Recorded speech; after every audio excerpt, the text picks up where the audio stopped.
Le Troisième Reich, probablement le régime le plus haineux et terrifiant de tous les temps. Avec Adolf Hitler à leur tête, les nazis ont massacré près de 17 millions d'êtres humains et balafré l'histoire de l'humanité. L'ascension de l'Allemagne nazie n'est-elle le fait que d'un dictateur ultra-violent? Ou ce régime aurait-il reçu l'aide d'une puissance extérieure, voire extraterrestre? Avec l'aide des extraterrestres, Hitler aurait pu créer facilement l'arme ultime. Des laboratoires secrets aux expériences sur le voyage dans le temps, il est possible que la machine de guerre nazie ne soit pas uniquement le fruit d'une intelligence humaine.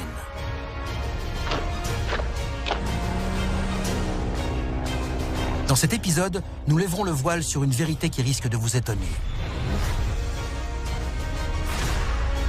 Préparez-vous à découvrir la technologie extraterrestre des nazis.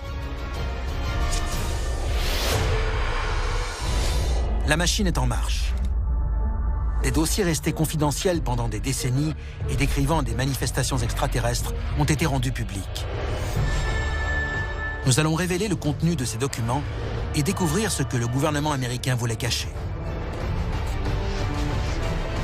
C'est à suivre dans Alien Files, l'émission qui perce à jour les plus grands secrets de la planète Terre.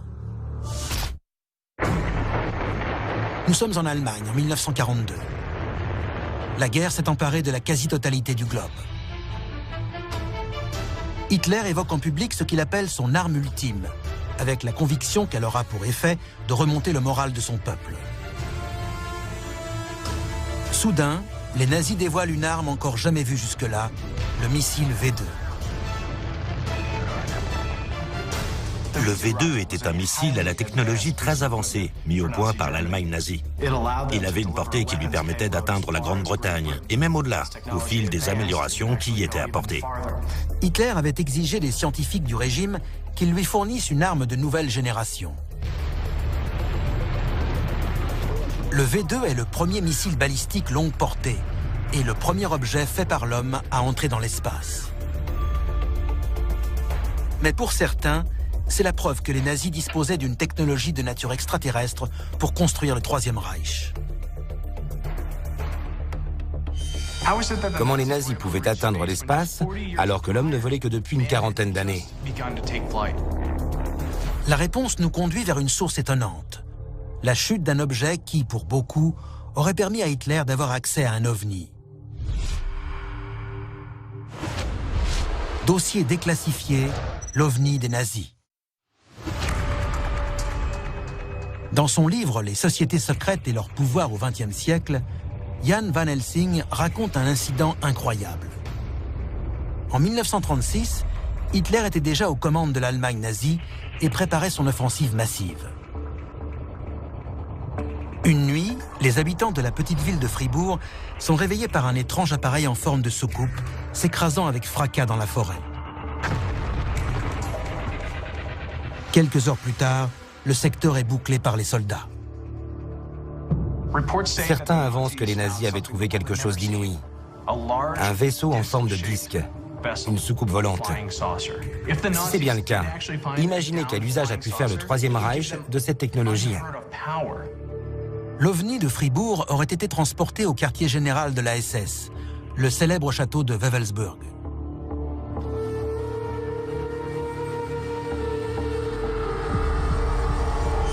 Là, une vaste équipe de scientifiques se serait mise à l'œuvre afin de réaliser un projet pharaonique. Démonter entièrement le vaisseau pour en comprendre le fonctionnement et le reproduire.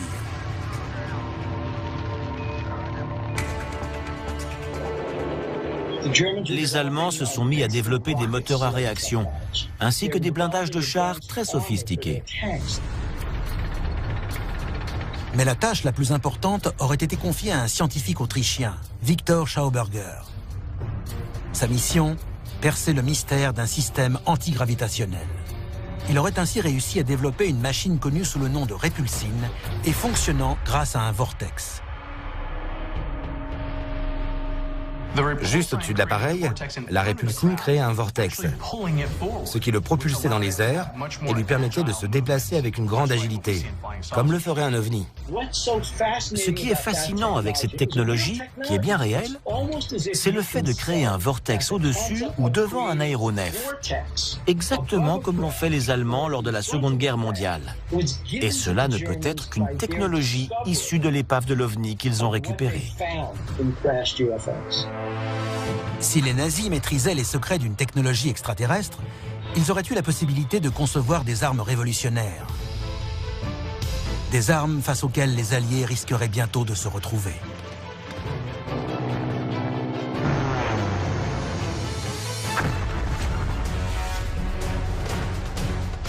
Les chercheurs nazis ont mis au point quelques-unes des machines les plus destructrices au monde.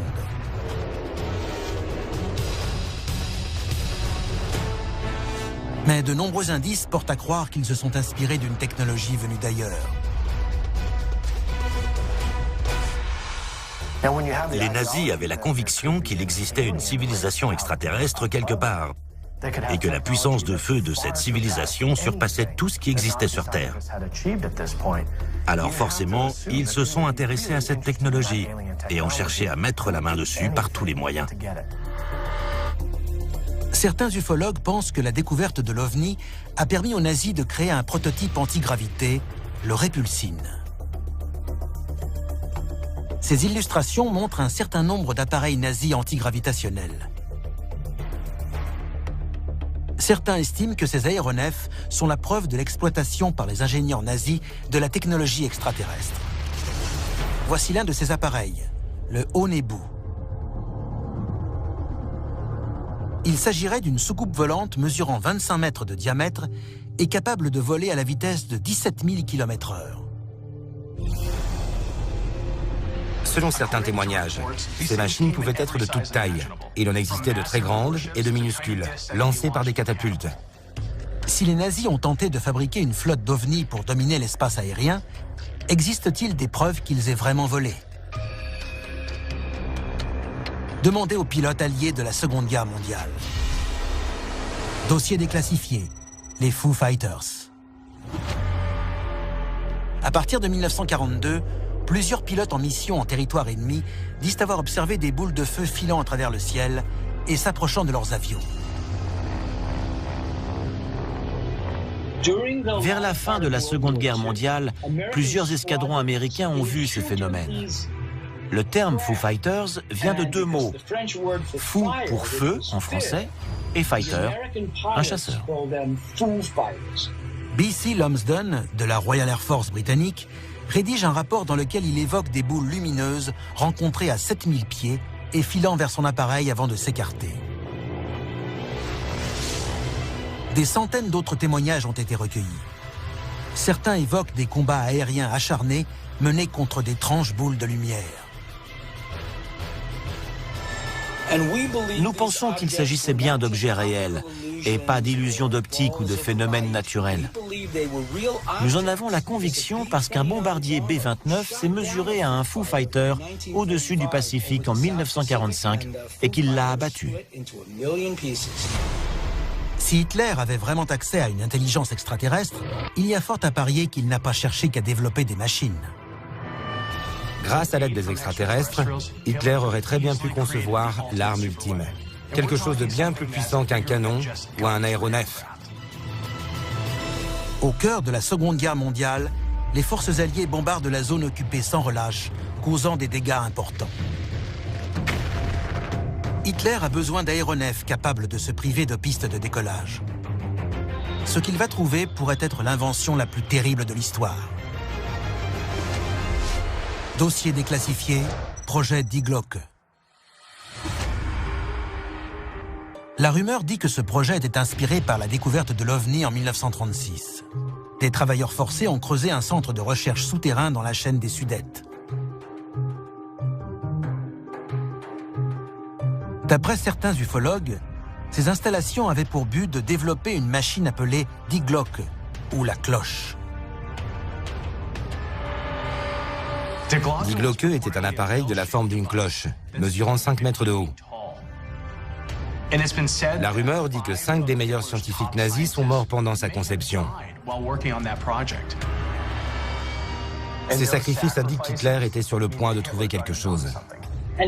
Cette technologie consistait à introduire un métal liquide très lourd, appelé mercure rouge, dans des cylindres contrarotatifs et à les faire tourner à très grande vitesse. Ce mouvement entraînait la formation d'un champ de radioactivité très puissant qui devenait la source d'énergie alimentant ces appareils. C'était un système révolutionnaire. Les appareils munis de ce système étaient, selon certains experts, lancés à partir d'une structure circulaire faite d'arches en béton, le fly trap, ou piège à mouches. Des témoins ont dit que les fly traps servaient de plateforme de lancement pour engins antigravitationnels développés par les nazis. Face à ces appareils, les Alliés n'auraient pas fait le poids. Mais d'autres estiment que Die Glocke ne servait pas qu'à alimenter des aéronefs. Cet appareil était essentiel à la conception d'une autre arme bien plus dangereuse et au potentiel inestimable. Malgré les nombreux témoignages attestant du rôle joué par la technologie extraterrestre dans le développement d'armements par les nazis, certains historiens demeurent sceptiques.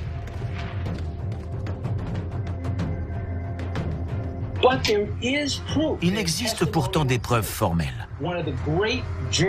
L'une d'elles consiste en une déclaration d'Hermann Oberth, un scientifique allemand, qui a dit en public que les nazis étaient aidés par des individus d'autres mondes. Ce sont ses propos. La plus grande preuve établissant le lien entre les scientifiques nazis et une puissance extraterrestre est un système antigravitationnel Die Glocke ou la cloche. Mais cet appareil était probablement un élément essentiel de la véritable arme ultime.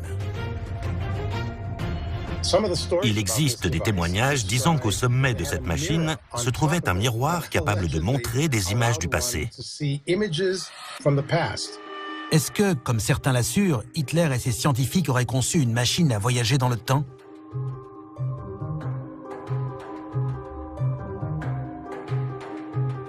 Comment aurait-il fait? En créant des vortex.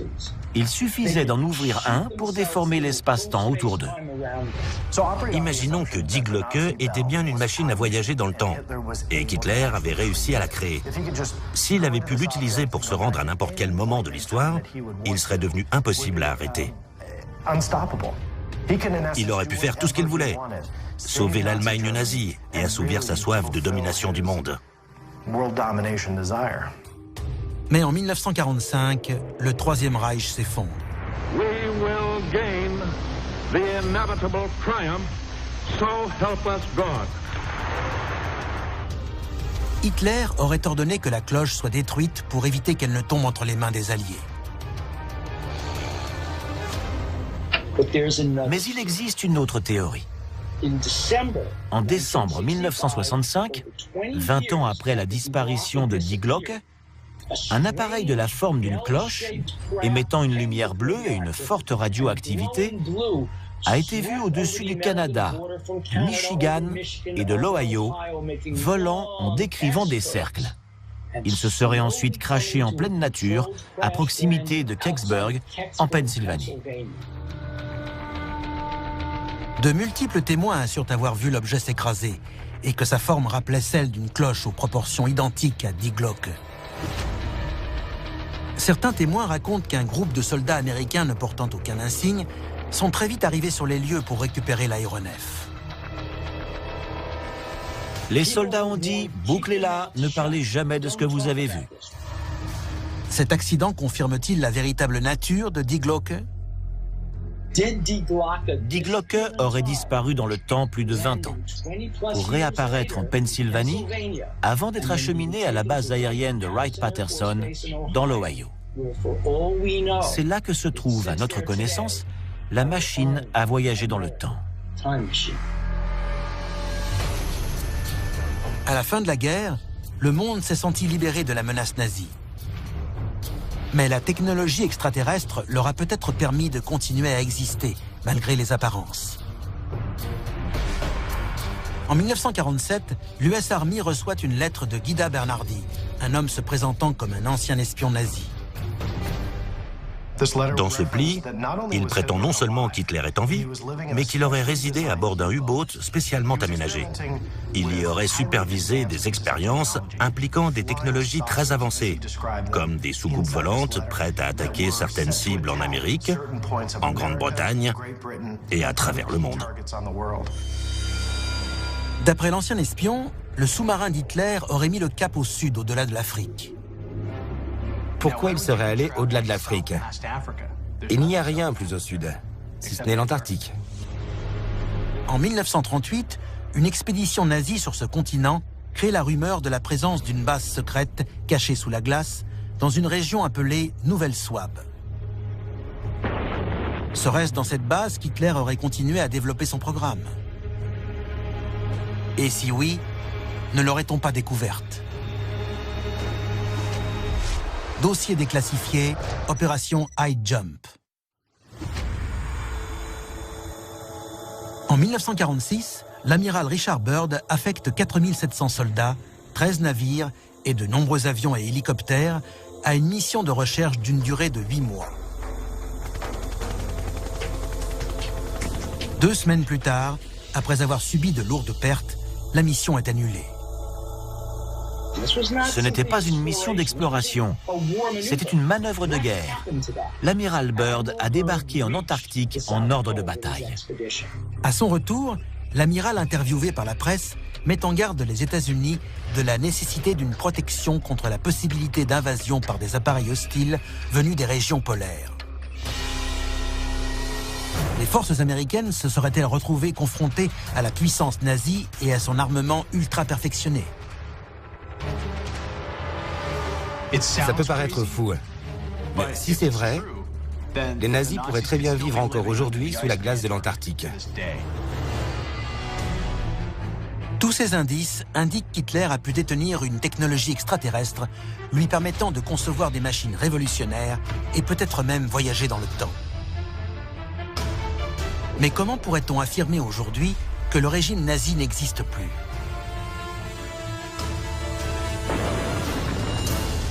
Les conditions de vie sont très difficiles en Antarctique, mais si les nazis ont trouvé comment y survivre, ils pourraient y être encore.